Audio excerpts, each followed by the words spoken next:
Well, guys, a couple of errors were pointed out to me in your manual, guys. Let me go ahead and correct those for you right now. If you'll turn back to page 58, please. At the top, it says your response on the objection was, what if the tenant tears up my house? And the first paragraph, part of it was left off. It says, there is no way I can guarantee you a tenant won't damage your house since I won't be living with them. However, I can promise if that were to happen, the answer would continue to be, I would fix it. Because this is a sandwich lease paragraph. I will fix it. Okay? I will fix it is what it's supposed to say. Now, that's, of course, not going to apply to the acts, but that does apply to sandwiches. If you lease option somebody's house, aren't you responsible for doing the repairs if they're tore up? Yes, you are. Yes, you are. So if somebody tears up your house, you got to go fix it, even though you don't own it, because, well, sort of. If I lease option a property from a seller, and the tenant moves out, and the property needs some work, what am I going to do? I'm going to put a work for equity tenant buyer in it as is. I'm not going to fix it until they get it fixed and get ready to cash it out. But still, you are responsible for the condition of the property based on the agreement you signed with the seller. Okay, we're going to go on now to page 94. Option agreement between you and the seller. And frankly, this one's pretty easy.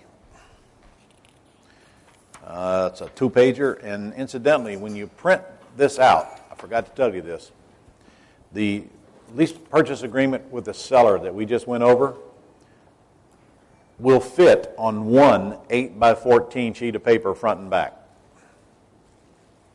One piece of paper. The less pieces of paper in an agreement, the better I like it. And the better the other side likes it too. Which these realtor agreements are out there right now are just absolutely ridiculous. They're a book. I mean, you got to go through a book of crap because they build them to apply to any kind of a transaction, and 60% of the agreement doesn't even apply to what you're doing. It's places where you can check off where it does apply, but boy, does it look intimidating when you pull the thing out. Well, I don't like my agreements to look intimidating. And I'll tell you something, guys. When you're dealing with the elderly, you better keep it simple. Really simple. Because if you don't, you're going to lose them. If you're dealing with the elderly and you pull out some long agreement with a bunch of language in it they don't understand, you're going to lose them. They're going to walk. They're going to go away. They simply will not put up with it. So the simpler the better. And the same thing when you're constructing your language and your terminology. I used to say 6th grade language. Not anymore. 3rd grade language. 3rd grade. Do not overestimate the intelligence of the American population. And if you think I'm wrong, watch Jaywalking on the Jay Leno show, where he interviews people out on the street. Okay, get into your option agreement. Let's start on page 95. Look, this is the option to purchase real estate agreement. It's really simple. It's 2 pages, 8x11. It's not complicated at all. And frankly, it's not even hardly worth me covering because it's a purchase and sale agreement is all it is with the word options at the top. What is the difference between an option and a purchase and sale agreement? Purchase and sale agreement says I will buy. Option agreement says I may buy, but I'm in no obligation to do so. Option agreement says if I don't buy, you keep my deposit, but doesn't the purchase and sale agreement say the same thing? But an option agreement says option on it. And this one says used to option for cash, get signed in home or in front of an attorney. I assume you know that they will not say that at the top of the option agreement on the Gold Club site, right? Okay, that's just for your eyes only. This one says that we're given $100 consideration in paragraph 1 and that our option price in paragraph 5 says we're paying $750,000 for the house. And in paragraph 3 it says we got 3 months term. And if we want to build in extensions in paragraph 4, we just check off what's applicable. And frankly, the rest of it says just standard stuff. There's nothing weird, complicated about it here. You fill in the state where the governing law applies, and you've got yourself an option agreement. And I tell you, if you read this agreement, it's written in layman's terms. You should easily be able to understand it. Now, should all of you take any agreement that you intend to use and read it carefully in the privacy of your own home with silence around you at least once? Yes. If you'll do it when you're trying to go to sleep, instant insomnia cure. You will not get through it without falling asleep. But you should know what this thing says. And then when you get ready to fill these things out, after a few times, you'll know exactly where to go fill in the blanks. You don't have to go read the thing over and over again. I can fill out a purchase and sale agreement for any kind of transaction, I don't care what it is, to buy or sell in less than 60 seconds. Because I'm only focusing on the blanks. And there's only a handful of them you fill in. All right, on page 97, Notice of Real Estate Option Agreement. This is the one you get the seller to sign if you intend to record it, or even if you don't, so you cloud the title so that they cannot sell the house behind your back. And if you will read it, it's self-explanatory. It says basically that you simply have an option to purchase the property, and it tells when it expires, and it is notarized at the bottom. You will not record anything that is not notarized with witness. Got to have notary, got to have witness, or you can't record it. This one is set up to get signed and notarized, if you wish, so that it can be recorded. And the seller signs this. All right, on the next page, it talks about standard purchase and sale agreement, but this one is assuming that I'm going to the seller's house and I'm buying with owner financing with the intent of assigning it to another buyer and collecting an assignment fee. This particular deal is not one I want to personally close on because it requires a $20,000 down payment that I don't want to put up. Plus, it requires a $1,500 a month payment that I don't see how I'm going to make a spread on this $200,000 purchase. Plus, it's likely it's at retail price. So I'm writing up this contract with the intent of finding somebody to assign it to who will give me more money than $20,000 that they need to buy the house. This is the same purchase and sale agreement that I have been using for 20 some odd years that I created a long time ago, derived from a real estate licensee contract modified to my needs. And incidentally, it looks better than this on your site. This one's a little bit whacked on the format, but the words are all the same. This agreement also can be printed out in 8 by 14 double-sided one page. There's nothing weird about it, except that if you'll read it, look in paragraph 1A, that just calls for the $10 deposit that you give the seller, which is all I ever give a seller, a FSBO seller. And then in 1C calls for the balance of the $20,000 down payment. $19,990 is due at closing. And then it says the seller in 1E is going to take back a mortgage of $180,000. So for a total purchase price of $200,000. Please note that the purchase price is exact and that the down payment is exact. If I'm taking over a debt, the purchase price will always be approximate because the debt changes daily. The important part of this agreement is in paragraph 2B because it describes the seller financing note. It says that it's a valid purchase money first mortgage or deed of trust, and that it's at 4% interest, payable at $1,500 per month for 150 months, and that the privilege of prepayment does apply. What does that mean? That means there's no prepayment penalty if we wish to pay it off early, and that it will not be due on sale. Therefore, the seller cannot stop me from selling the property with owner financing or assigning or any way I want to sell it. I can sell it and let my buyer take over the debt. The seller cannot stop me from doing it because there will be no due on sale clause in the mortgage I give back to the seller.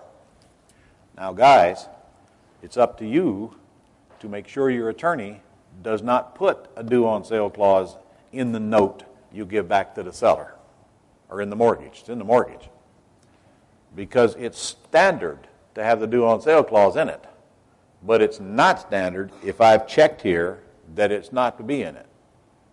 Your attorney can only do what your contract says. So I wrote that in there so you can put the check mark in the right place. And now when the seller signs this, they have agreed that there will not be a due on sale clause in the $180,000 mortgage you're giving back to them. That frees up your exit. Buyer's closing costs, seller's closing costs. Standard stuff. When I'm buying and the seller's getting money, I want them to pay most of the closing costs. And that's the way this is laid out. They're paying recording, they're paying note stamps, they're paying intangible tax on the $180,000. They're paying for the appraisal, the buyer is paying. That would be you. But on the other hand, are you paying it? No, whoever you're signing it to is paying it. The seller, however, is paying the biggest chunk. The two biggest costs in most closings are transfer tax and title insurance. The seller's paying both of them, making it easier on my buyer. The checks that I check for the buyer cost a lot less than the checks I check for the seller. Do you need to know what closing costs are where you live? Say yes, Ron. Only got to learn it once. You got to go find out from an attorney, from a title company, from somebody who knows, or even a good realtor, okay, how do I determine closing costs? How do I compute them? Your transfer tax is X. It's not going to change. It's probably some percentage of the sales price or some dollars per thousand. In Florida, it's $7 per thousand of the purchase price. We call it dock stamps.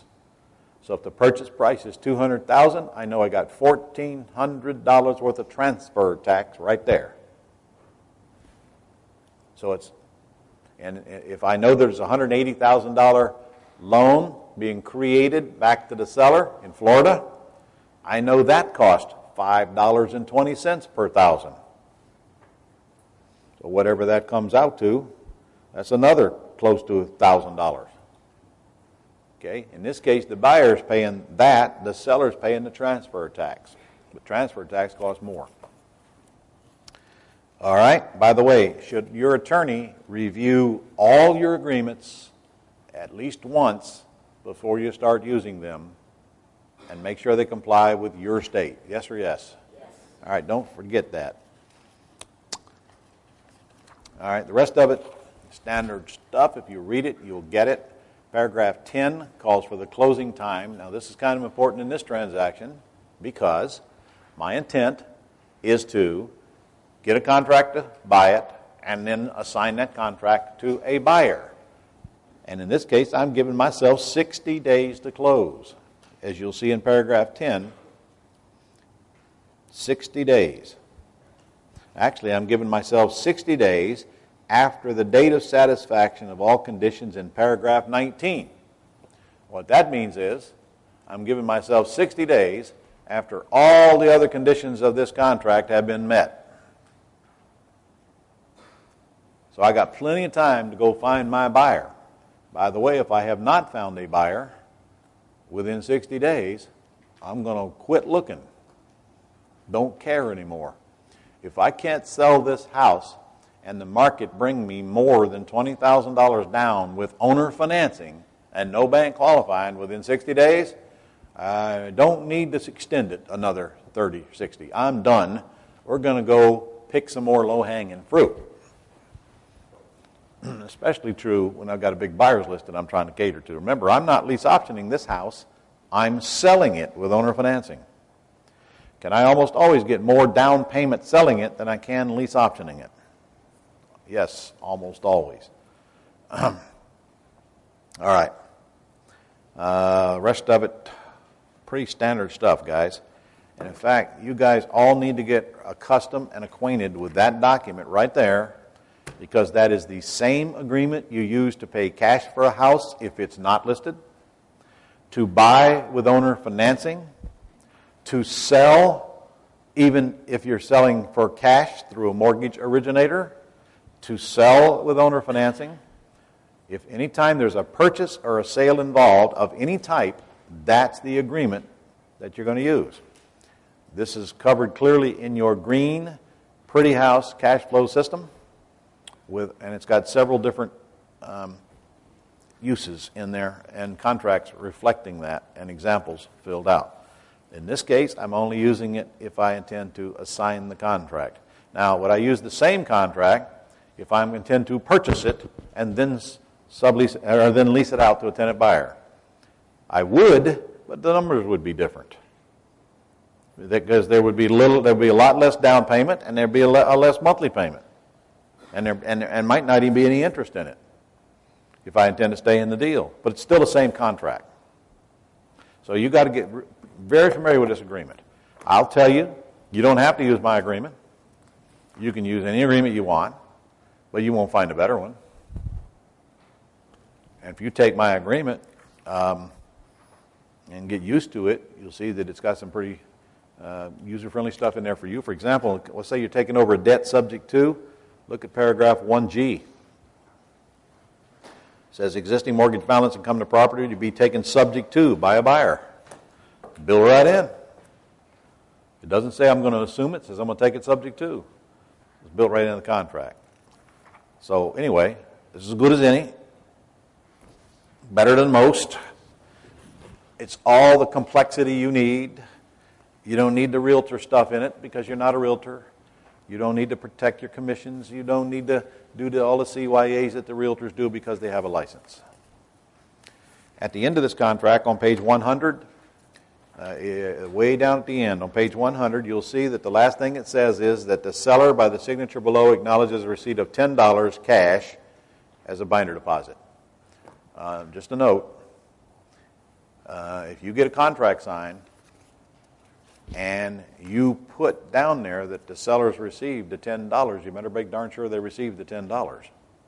Or, I'm sorry, that they signed this. Because this serves as the receipt that they've received the $10. If they do not sign this, there's always a dispute. Well, they didn't give me the binder, therefore the contract is null and void. And if you can't prove you did give them the binder, the contract is null and void. Anytime they want to challenge it. You don't have a contract until you have a meeting of the minds, until consideration has changed hands. However, does consideration have to be money? This is a big misconception. It does not have to be money, but when it's as easy as giving up $10 to prove the consideration, make it money. Consideration can be love and affection. Consideration can be the fact that you're willing to enter into an agreement. It does not have to be money. But it's a whole lot easier to prove the consideration changed hands when you exchange a little bit of money. And $10 is all I give any FSBO seller. There's no need to give them any more. There's never an issue about the deposit. It doesn't even come up. They don't even know they're getting one until you whip out $10 and ask them to sign that. It's not what's on their mind. If it is what's on their mind, you're in front of the wrong seller. You've got a totally unmotivated seller. Okay. Let's move on to when to get an attorney involved. Then we got to get to selling houses. Now, for some reason, I have to fight tooth and nail to get people to use attorneys. I'm not sure what it is. Maybe it's because they don't have one and they don't know how to go find one. So how do we find an attorney? I could say, you get a shovel and start digging. But I wouldn't say that. How do you get an attorney out of a tree? I could say you cut the rope, but I wouldn't say that either. I could say, what's the difference between God and an attorney? God doesn't think he's an attorney. But I wouldn't say that either.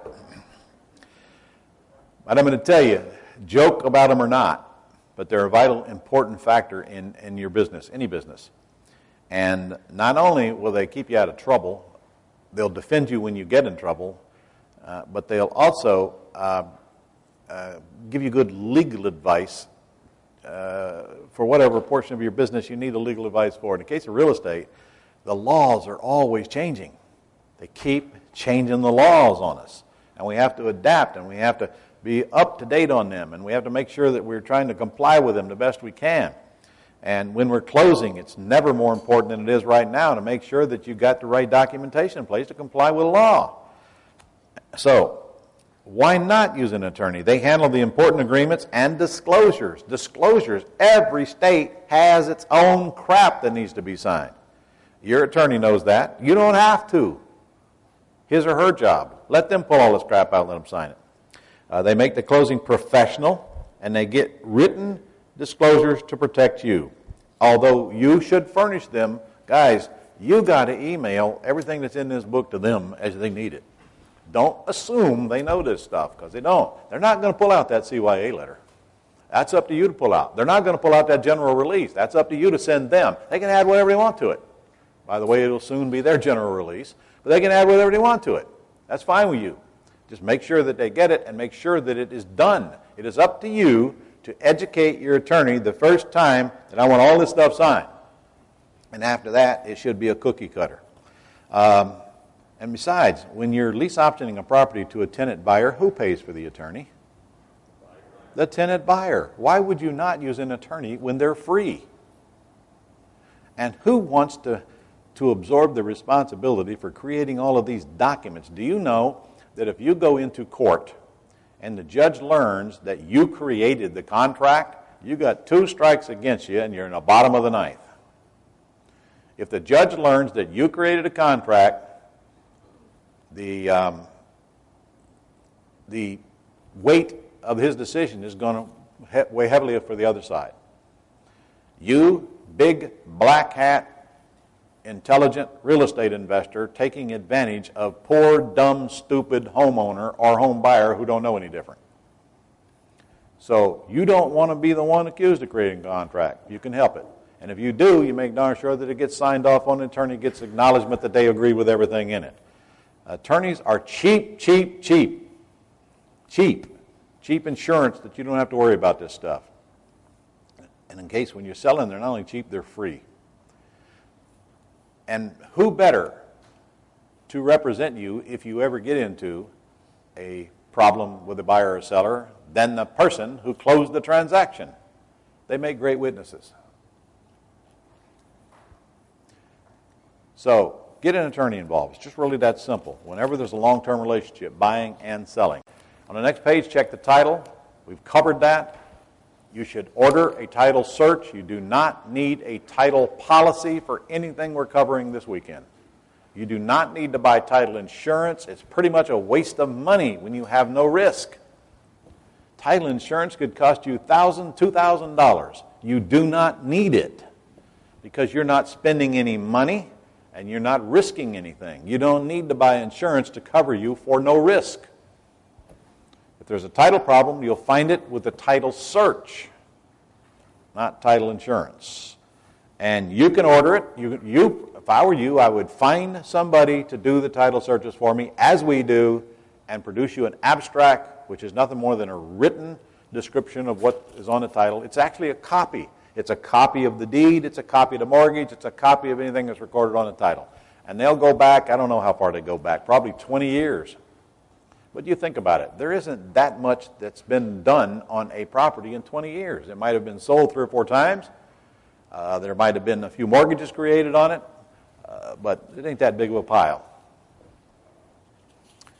All right.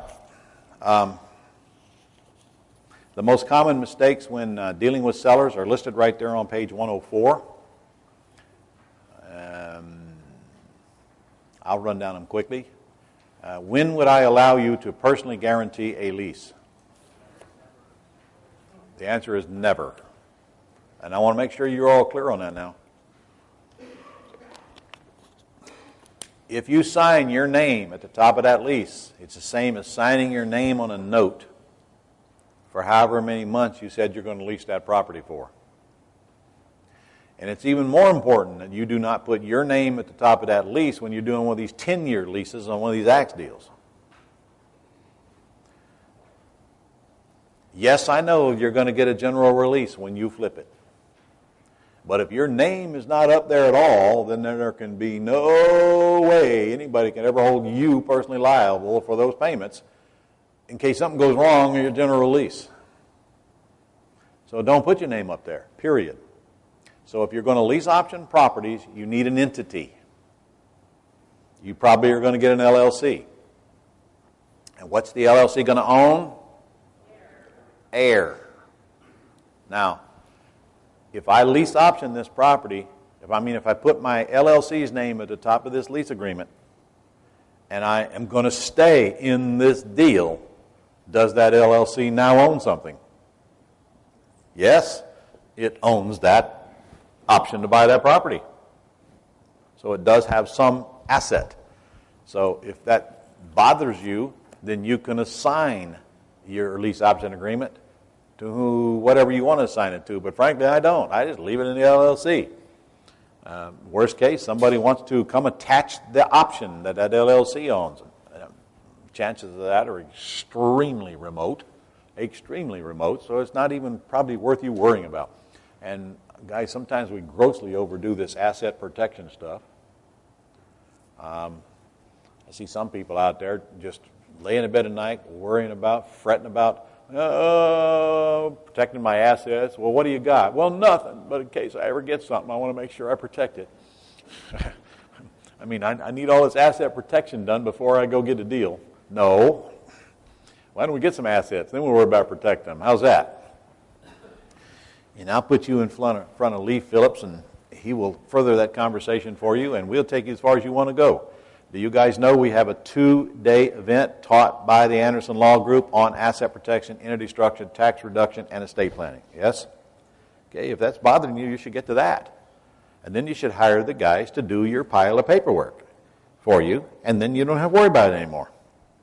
And I'm going to tell you right now, it's a cool thing when you go to bed at night and know if they come after you, they're not getting across the moat into your castle. And you all should be thinking about that. And the more stuff you own, the more prone you are to attack. And the more you get, the more prone you are to attack. So you should put yourself in a position to where if you get attacked, you do not get wiped out and taken off the planet. And you will sleep better knowing that they're not going to get your marbles. And I'm telling you, that ain't nothing but a stack of papers. And if you get the right people doing the paperwork for you, you don't worry about your marbles anymore. And you will learn to not put your eggs in one basket, and you will learn what strategic moves you need to make in the state where you live to keep the predators off your door. And some of you need to think that through more seriously than others right now. And just for the record, if you're in the middle of a mess, it is not too late. And if you want to talk more about that, you can see me in person. So never personally guarantee a lease. Do not repair houses that we do not own. And we do not agree to make payments that we cannot afford unless we know very well how those payments are going to get covered. And we do not agree to make big payments on houses unless we get large equity in exchange. Spending too much time on small deals. You have a choice. You can spend the same amount of time and resources making more money, or you can make less money. For you to do a deal that makes you $2,000, in my opinion, is a waste of your time. Because that $2,000 probably cost you $10,000. And there's only so much you can do with the time you have allotted and the resources you have available to you.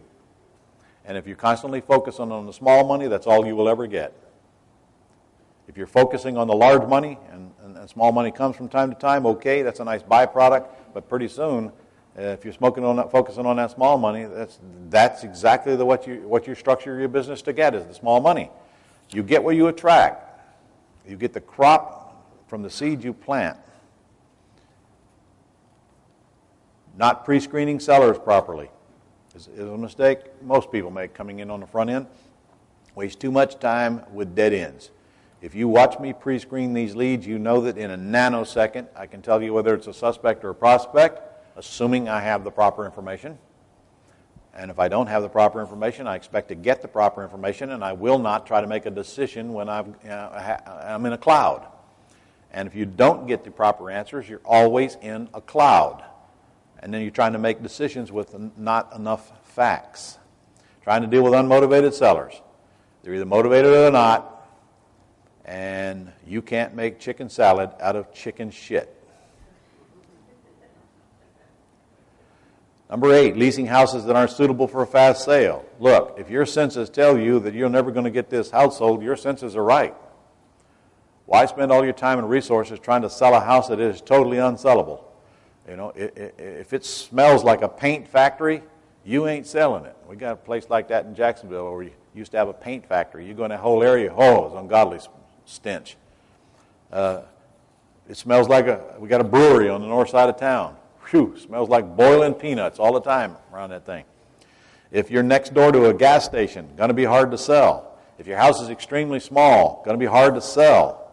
If it's functionally obsolete, and guys and gals, you don't need to know what that means. You'll know it when you see it. It'll be readily apparent, functionally obsolescence. And don't agree to make payments on an option. We don't make payments on an option. And don't make promises you can't keep, and then keep the ones you make. Be careful what comes out of your mouth, because someday you might actually have to deliver on that promise you shouldn't have made.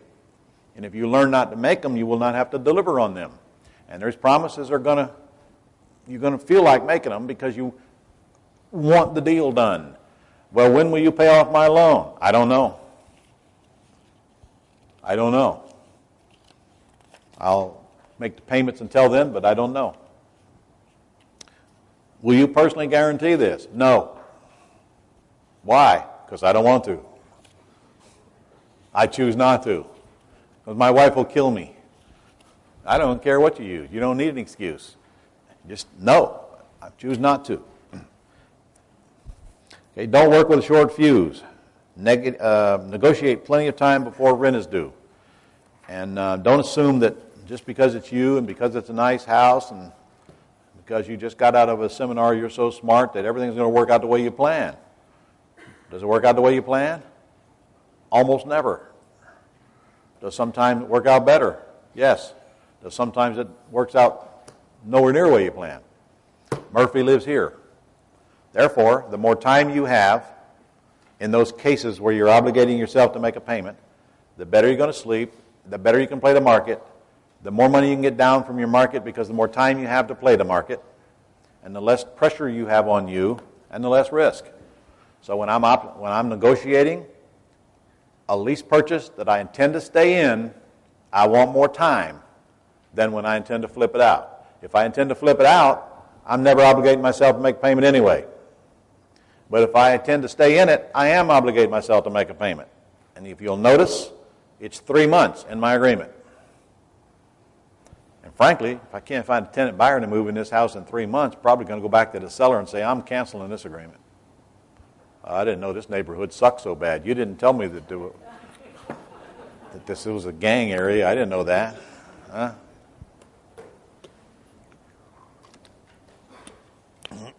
If I'm owner financing, I'm always going to get 3 months before the first payment is due. Always. I've never failed to do that. Residential or commercial. Never failed to do that. It's just so easy to do it. Just build it right in the agreement. It's a condition of the purchase. Build yourself plenty of time. Okay? Now, are there any questions on anything we're covered because we're about to get into selling houses? So everybody's an expert on agreements now, correct? I'd have a microphone up here. Okay, did I tell you there'd be a written test today? I forgot to tell you that. You'd all pass, wouldn't you? Yes, sir. Hey, Ron, I'm looking on page 97 down at the bottom there where it calls for the signature of the optionor, optionee, and you have the seller on both lines. 97 calls for, no. You know what? No. That's just, it is correct the way it is. The buyer does not sign the notice of real estate option agreement. Only the seller. So that is a place for two sellers to sign. Although Frank Seller is not going to sign twice. Frank Seller will sign one. Mary Seller will sign the other. You have option or not, which is it? It's option or. Oh, it is both, isn't it? Yes, sir. It shouldn't be. Shouldn't be. Both of them should be option or. The buyer does not sign the notice of real estate option agreement to be recorded. Stephanie. Ron. Both of them should be option or. Ron, And Frank should be Mary on the bottom one. is there a spot on there for us to sign as well? Huh? Both the option or the seller and the optionee, us, have to sign. Let me go back to the top and see.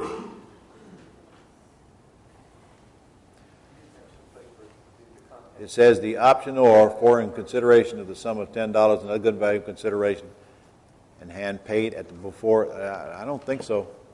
I mean, I don't want to have to study this thing, but I think this is only something the option or signs, which is the seller. No. I think both. It's a lot more stronger if you sign it and the seller.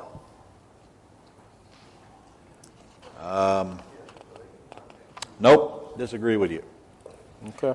Only the seller signs a deed, and we don't need the buyer's permission for the seller to create a cloud that the buyer can record on their title. And you know what? But you're the You buyer. are in doubt, just ask your attorney. But I believe that there should be no place for the optionee to sign that. Okay. Anybody else? Ron, on the Axe deal, Yep. you said it's optional to do a title search. It is optional, but I sure prefer you do it. Would you wait till once you get the... As soon as the agreement is signed by the seller, you order title search. Okay. Not until. Get an agreement signed, then order title search. Okay. Okay.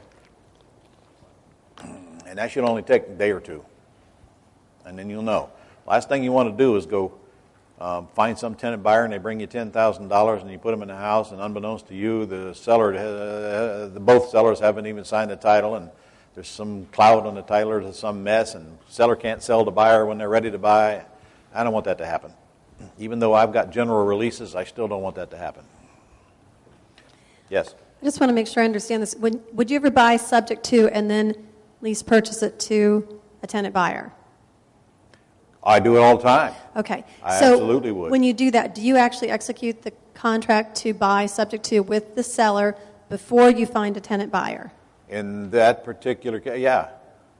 Well, I may have a buyer's list, understand, but I don't plug the buyer into the house till I get a contract with the seller. And you're right, I get a purchase and sale agreement where I'm taking over the debt subject to, and then I may go choose to find tenant buyer right then and there, which means we contact our buyer's list and try to plug somebody into the deal. So you have that 3-month, there's no payments until 3 months. Yes. But if it takes you 4 months or 5 months, which I know it wouldn't take you, but it might take me, I just have to risk making that payment for 2 months. That is correct. If you Okay. agree to make a payment 3 months from now, that's what you should do and be prepared to do. But I can tell you right now, if it takes you 3 months to find a tenant buyer, we better go back and look at what you're doing to find them. So we better get to work showing you how right now. Okay, thank you. Yes, because it does not take 3 months to find a tenant buyer for any house anywhere in America unless there's something bad wrong with that house or bad wrong with that area, or unless you're screwing up the process. Yes, sir. On a seller-held mortgage, Yes. when they record the mortgage, how does that actually get done? Is that through the attorney? The attorney handles all of that. The attorney records everything. The attorney creates the documents. You sit there, try to stay awake, and sign what you're told to sign. You can do that, right, Bob? Okay. However, it is incumbent upon you to read the documents before the closing to look for things that were left out or put in and should not be in or should be taken out. And that's where you come back to this book and you look through the things that I suggest you do and see if it complies. For example, he might have put the due on sale clause in there inadvertently because his legal assistant that's automatically. That's the forms they pop out. So they got to intentionally take that out to comply. And then there's the late penalty stuff, which is different when I'm buying than when I'm selling. When I'm buying, I prefer no late penalty in the note. When I'm selling, I got a 10% after 5-day late penalty in the note. So it's also why you guys need a mentor. Your mentor will gladly look at these documents. Say, when I write your contracts, and if they do write them, I want to know about it. Because they will be fired. But they will look at your contracts. They will give you their opinion. They're not, and you won't get an invoice for it.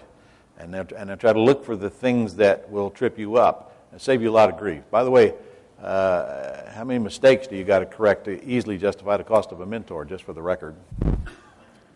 Maybe one? All right, do I have a question back there, John? Is that a no? Where's the mic? Anybody else? Yes. Up. Now without a mic.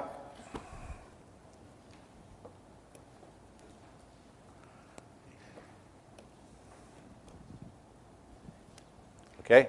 On a sandwich lease or when you're doing a lease option, Yep. let's hypothetically say you get a property under contract, you get your tenant buyer in there.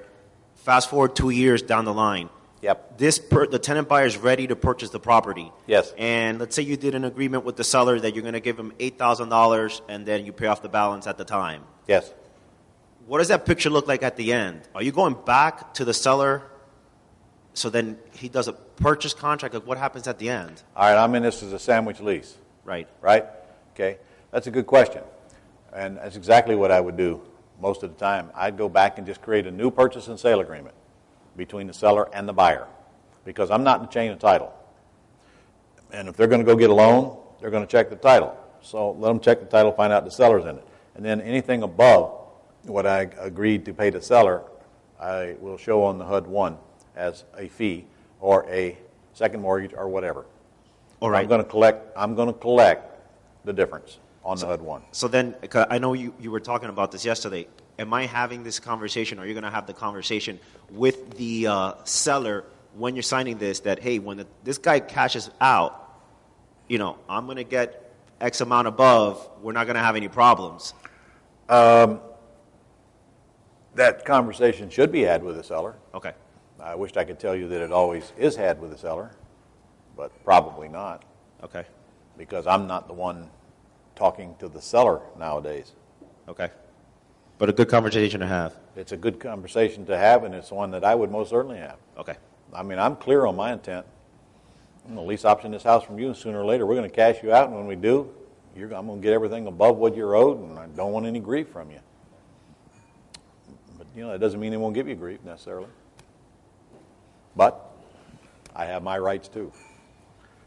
Right here. Look at John run. Run, John, run. Ron, you say you disguise your fee as a payoff of a second mortgage. What in case the seller or the potential buyer wants to see documentation of that payoff? What kind of paperwork could you produce? I don't have to produce any documentation to the seller of any payoff. It just shows on the HUD-1. They know they're not getting it. They don't care. Call it anything you want. You can call it an option fee if you want. Just don't call it commission. Okay. Call it whatever you want. Call it whatever your attorney says to call it. How about that? Is that good advice? Call it what your attorney says to call it. Anybody else? Yes, sir. Okay, if you're doing a sandwich lease and you've got the property and you're selling it, you've purchased this property to a buyer. The buyer put a payment down. When they go to purchase that property, then according to the agreements that we have now, they can't show that deposit as being part of the down payment. They can't on an axe deal unless you arrange it that way, yes. But I'm telling you right now, I'm getting to that later. Okay. So just hold that question because I actually have the language in here and everything for you. Thank you. All right, let's move on, can we? Let's get a little selling in before we go to lunch on page 106.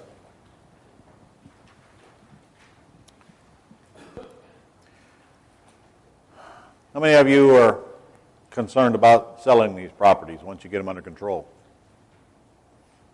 Oh, right, 2 of you, sure. And the rest of you are not the least bit concerned about it, right? All right. Now, I'm sitting here looking at the Foleys up front here, which I worked with for 3 months, 3 very, very long months. Actually, it went by like that, the truth. They are buying a property for cash that they got out of the MLS, and I'm telling you, my advice to them was, because they're both busy, my advice to them was, let's go and get the property bought and then renovate it, if that's what you want to do, and then just list it with a realtor and let them sell it. And for them, I think that's the best advice that I could give them. Because A, I knew that they mentally didn't want to handle the process of selling the property. And B, I knew they were too busy. And plus they were rather new at it, and it would take a lot longer, I think, to get it sold. So it is still the best advice that I could give them. And in fact, I have a property right now that we bought, that I renovated, that is listed with a realtor. In fact, I have a contract on it from a realtor right now to sell it to a qualified cash buyer. I could also point out my friend Sean Leonce, who, of course, is a master student, Platinum Inner Circle member last year, doing pretty big business up in the D.C. market, and nets pretty close to 7 figures, if not more than 7 figures right now, just simply buy, rehab, and sell. Sean's whole business is buy the properties cheap, renovate them nicely, stage them, and list them with a realtor. That's all he does. That's all he does, and he's netting 7 figures. Now he's dealing in a higher price product, not that higher. His properties run anywhere from $250 to $500 in that area. In fact, we did a boot camp up there in Hyattsville, Maryland, and we made 16 offers, got 7 of them accepted. And not one of them had less than an $80,000 spread in it between what we agreed to pay and adding the repair costs on there, what it would sell for. And those went to the students. So there's nothing wrong, if you really want this to be a turnkey operation, if you're going to sell to people who have to qualify for a loan, to just let the realtors go find them for you, as long as you're willing to give up the commission. And if you're buying them properly, you can easily give up the commission, because there's plenty left over. And that takes all the grief out of selling. As long as you have prepared yourself for the holding process and are not backed into a corner if the thing doesn't sell in 30 minutes. If you've got a private loan on it, the payments that have to be made. You will have to account for that going into that, unless you have the interest accruing, like you should. If you've got a private loan, the interest should be accruing, so you're not making payments if your exit strategy is intent to cash out. But then that's that side of the business. What we're talking about in this class is how to sell to owner-occupants only and not run them through the loan process, and they are not qualified. People who are qualified are going to go get a bank loan. People who are not qualified are going to fall into what we've been doing this weekend, and I will tell you, they are 10 times easier to sell to than the people that are qualified. Plus, there's 5 times more of them. Less than 18% of your market can qualify for a loan right now. And that's a small pool. The rest of them cannot qualify, meaning they cannot go to the bank and get a loan. They've lost their credit or some other reason that they can't qualify, which leaves a huge marketplace out there for you to plug buyers into, to properties that they can walk right in, hand you a few $1,000s, and then voila, we're done. The advantages you offer to the marketplace are just mind-boggling, and you're the gatekeeper. You own the toll booth. And in this case, it cost you nothing to build the toll booth. You take possession of these beautiful properties and you put them on the market and you attract people that cannot qualify by your advertising. And your process is just very simple. Find out who's got enough money to satisfy you and who can afford the payments on the property, and you're in. Compared to what the realtor's got to do to sell my house or the Foley's house or Sean's house. They got to find somebody who can pay cash. They got to get them qualified. It's going to take 45 days to get my buyer approved for a VA loan. 45 days just to cash me out. And then, of course, I agreed to pay 4% of the closing costs, or up to $4,000 in their closing cost to get the property cashed out. And the only reason that I want this property cashed out is because I've got too much cash invested in it, and it's a terrible lease option candidate because of the amount of cash I have invested in it. The rate of return would not be very good. I would be better off buying 2 different houses with the same amount of cash and have almost twice the rate of return on those 2 houses and more profit spread in it if I did get cashed out later. And if you do your own math, guys, when you're paying cash for houses, the cheaper ones are the one that's going to get you the biggest rate of return, not the most expensive ones. So for the sake of today, selling houses is pretty pathetically easy if you want to know the truth. Everybody's sitting around wondering whether they can sell the houses when in reality you're not selling houses. You're leasing them to people with money. There's no banks. There's no qualifying. You are the committee.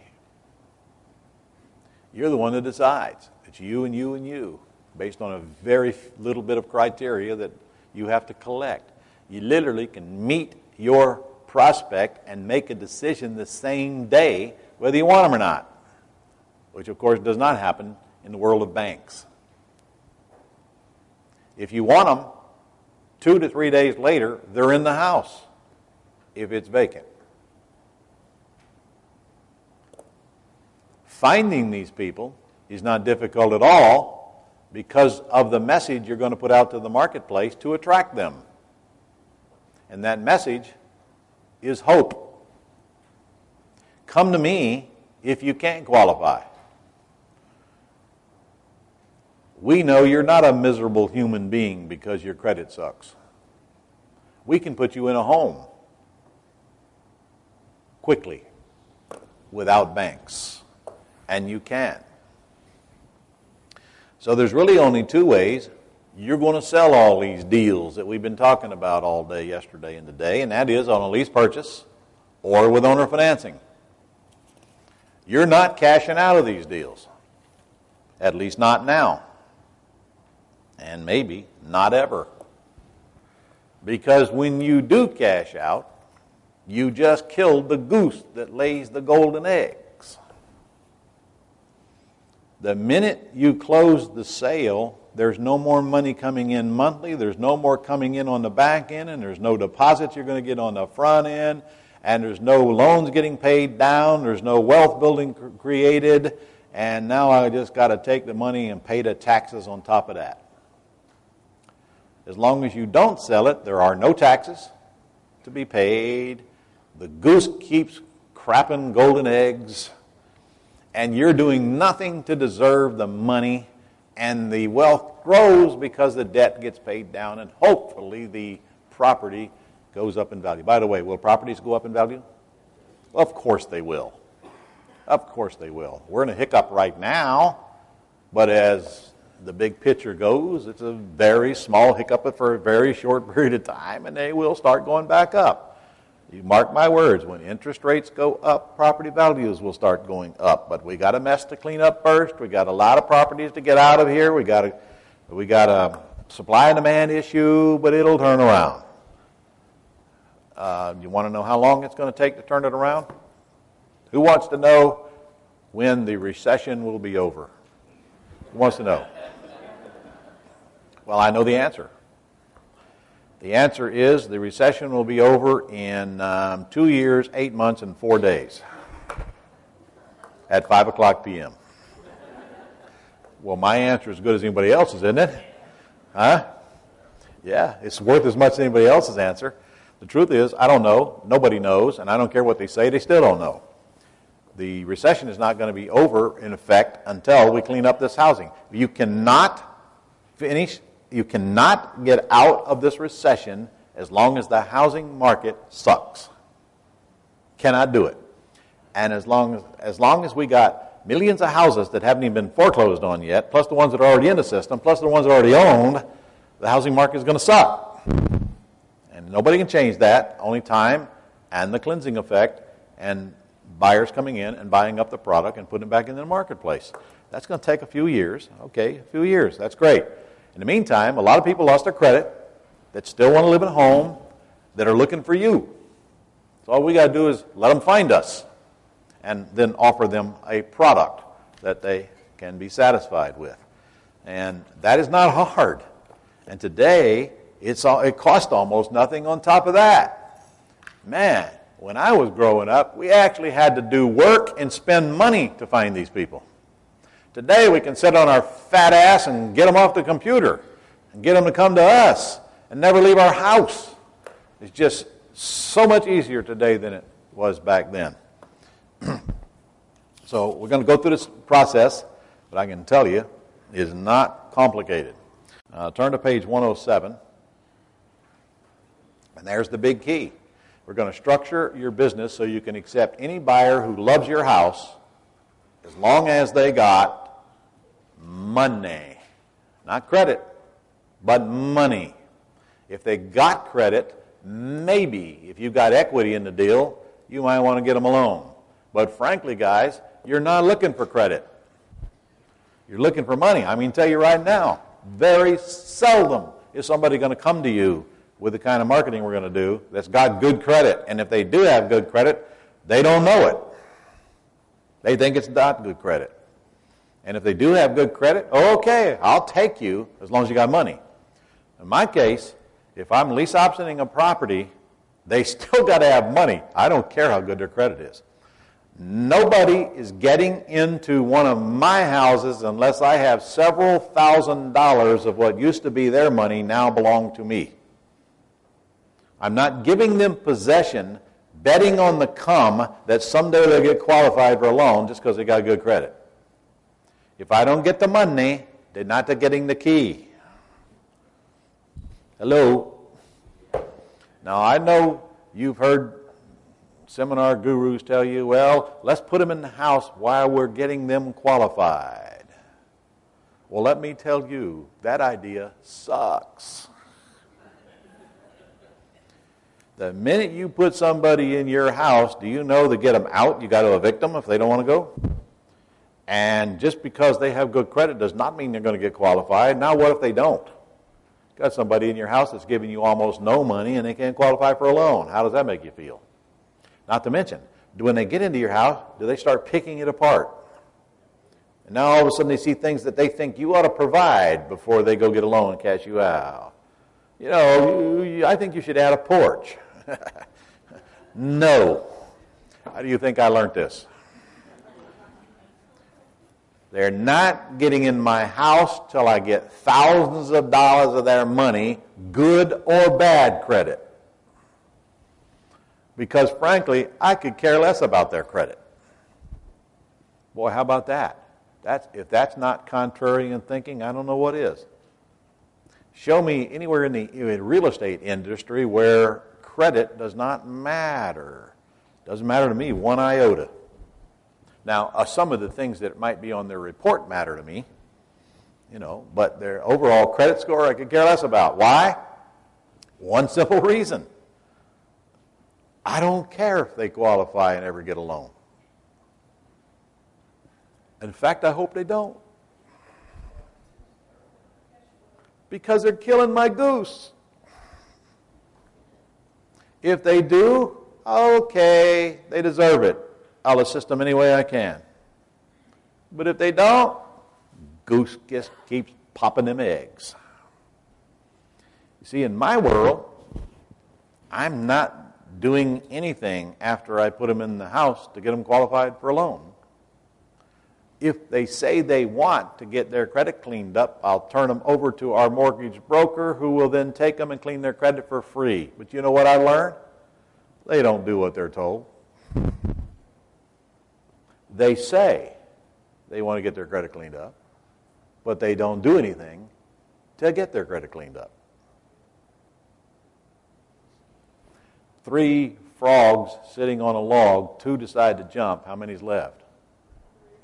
3. 2 decided to jump. That doesn't mean they jumped. So let me get you into the real world just so we're clear on this. When I put lease option tenant buyers into homes, it does not mean they're ever going to buy them. If I'm hell-bent on getting cashed out of these homes, can I put some pressure on getting them qualified and getting them to the closing table? I sure can. And most businesses do just exactly that. Put them in a house, put them with a credit cleaner pushes them, get them a loan as soon as possible, get them cashed out. And that's certainly a business model that is viable and produces a lot of cash and helps support our country in the form of income taxes. And God knows we need your help. Okay? And then there's the other business model where I get these free properties, I put these people in them, I get cash, I keep getting cash, and I keep getting cash, and I keep getting cash, and then I die. That's the ultimate exit strategy. And then I don't care anymore what happens to them because I'm dead. Now it's up to the rest of my family to squander the assets as they see fit. And I never pay taxes along the way either on all these properties. Now that's a business model as well, is it not? There's no law that says you ever got to cash out. Now along the way, is it okay if somebody actually takes the initiative to go get a loan and get qualified? Shouldn't you bust your butt to get them cashed out? Yes. You're not setting people up to fail. It's just that I understand most of them don't care enough to succeed. They just won't do what they need to do to get the loan. Whether you like it or you don't like it, that's reality. And by the way, it just don't seem to make much difference how much money they give you up front. And you're going to be surprised at how much money they walk away from. Because life happens, circumstances change, or they just plain get bored with the house and don't want to buy it anymore. So I don't want you leaving here thinking that the minute you lease option a house, someday you're going to have a cash sale on that from that buyer, because that may or may not be true. Now again, I can set myself up to get more of them cashed on the back end by picking better qualified clients on the front end. Can I not? Hello? Yes. All right. I can push them to get closed. Or I can set myself up, look, if you got enough money and I think you can make the payment, I could make this decision. Your credit is good. Sorry, we can't accept you. It is true that the better the credit, the better chance they got to get in the loan, right? It is true. If their credit is good, they got a better chance of actually getting qualified than if it's bad. So anyway, my point is this. I really don't care if they close or they don't close. Now, isn't that a position that would be kind of cool if you worked toward getting yourself in? What do you think? Hello? Yes. Now, since I'm out here lease optioning these properties and I'm out here taking over the debt or I'm out here buying with owner financing, I got no pressure to sell. There's no balloon on anything. There might be a term by which all this expires on my lease option agreement, but I have no pressure.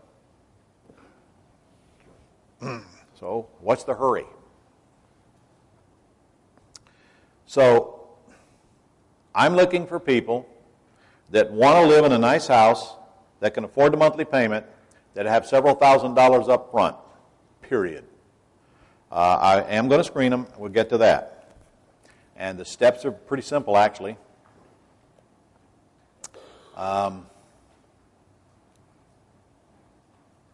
It's your job to find the people who really want the house and have something to work with, and then figure out how to get them in the house. That's your job.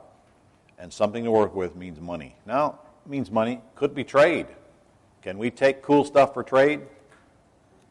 Yep. Okay. Who needs an RV? No, nobody needs an RV. Okay. Who wants an RV? Come on. All right. Who wants a boat? Who wants a Harley? All right. You want a boat, Harley, RV? All you got to do is tell the world that you'll take in one of them on trade and watch them come to you. Hey, I saw an ad this morning on Craigslist that Tish sent me, somebody sent me, where this guy has got this big storage shed, and he'll trade it for a down payment on a house. Or a Harley. That's the two things he'll trade it for. I'm not sure which one is priority to him, probably the Harley. But this is a Craigslist ad. Tish says, I need that storage shed. I said, well, go find out where he wants to live. Because we might use it as part of a down payment on the house, put him in the house. She can have the storage shed, $3,500 storage shed. Anyway, I'm telling you, if you need one of these things, all you got to do is let the world know that they can trade one of these things into your house, and pretty soon you're going to have one of these things for free. Free. All right, our steps. Number one, get the house ready to sell. And in the case of all these axe deals, the house is pretty much ready to sell when we get it. And if it ain't, the seller gets it ready to sell. We don't. You got to get set up to receive calls. You've got to locate prospects. You've got to pre-screen them.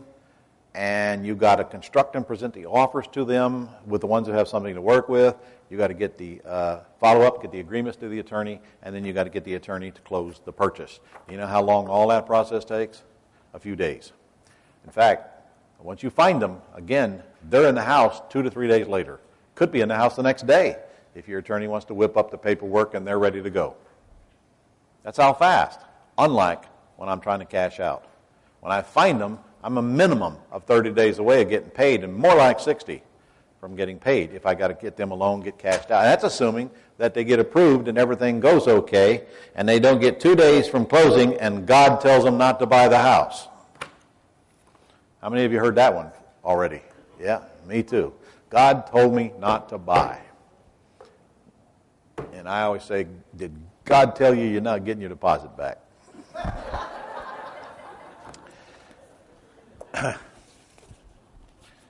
People get cold feet when it comes time to actually pull a trigger sometimes.